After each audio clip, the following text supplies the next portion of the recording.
If you want to understand the scale of Hong Kong, you have to stand across the water and look back at it.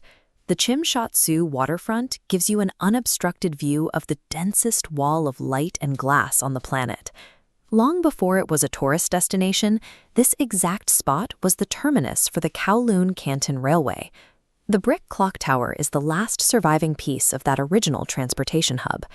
Because it sits at the top of every single guidebook, thousands of people converge here every night.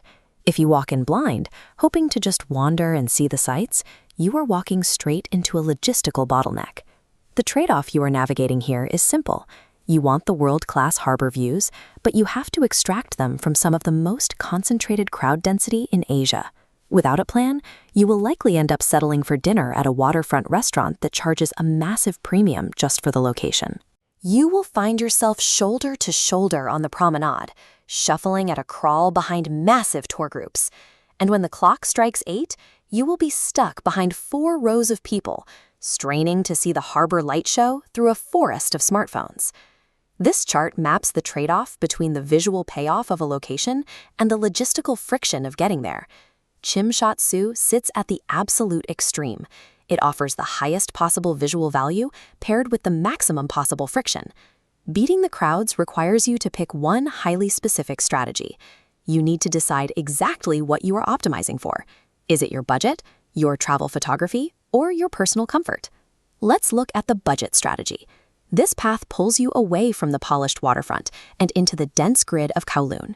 Instead of a harbor view table, your target is a Cha Chan Teng, a classic Hong Kong diner tucked down the side streets off Nathan Road. Your financial input here is minimal. You are getting a heavy, authentic meal of pork chop rice and thick milk tea for less than $10. The friction you pay in return is navigational. You will likely be pointing at pictures, dealing with fast-paced service, and working around a lack of English menus. For the harbor view, you skip the restaurants entirely and walk to Pier 7 to board the Star Ferry. The cost of this crossing is remarkably low, just $3.40 in Hong Kong currency. The timing is precise. You want to board the ferry departing Central at exactly 7:55 p.m., putting you directly in the middle of the harbor the moment the lights turn on at 8. The catch is that you share this ride with a dense crowd of local commuters, and the moment the ferry docks, the crew will make everyone disembark. You give up a plush seat and a lingering view, trading physical comfort for absolute financial efficiency and the historic reality of a working harbor. If your priority is capturing the perfect image, your stage is the Avenue of Stars.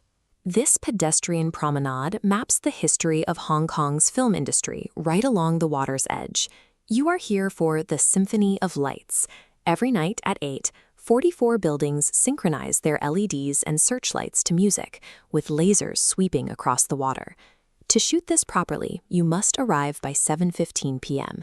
That 45-minute buffer is the exact time cost required to claim an unobstructed spot on the railing and set up a tripod before the crowds close in behind you. You secure the definitive panoramic shot of the skyline for free. The cost is your mobility. Once you claim that spot, the crowd will pin you there until the 13-minute show ends. For those unwilling to fight for elbow room on the concrete, the solution requires moving off the land entirely. Your targets are the viewing yachts, specifically vessels like the Aqua Luna, a traditional red sail junk boat. You pay a steep premium for a ticket compared to the pocket change required for the public ferry. You also sacrifice flexibility. These boats require advance reservations, meaning your evening must be built strictly around the departure time. In exchange, you get a 45-minute cruise. You watch the lasers hit both the Kowloon and Hong Kong Island skyline simultaneously, with a drink in your hand, isolated from the thousands of people packed onto the promenade. During the 8 p.m. peak, spending money is the only reliable mechanism for securing both dynamic harbor movement and breathing room. If you are navigating with a stroller, or simply want to escape the humidity, the waterfront functions completely differently during the day. Access is smooth, with wide ramps and lifts connected directly to MTR Exit J. You can spend hours circulating between the Hong Kong Museum of Art and the Science Museum, keeping the harbor in view without stepping out into the heat. You trade the raw, chaotic energy of the Kowloon streets for a highly regulated, accessible, and climate-controlled environment that works perfectly for families.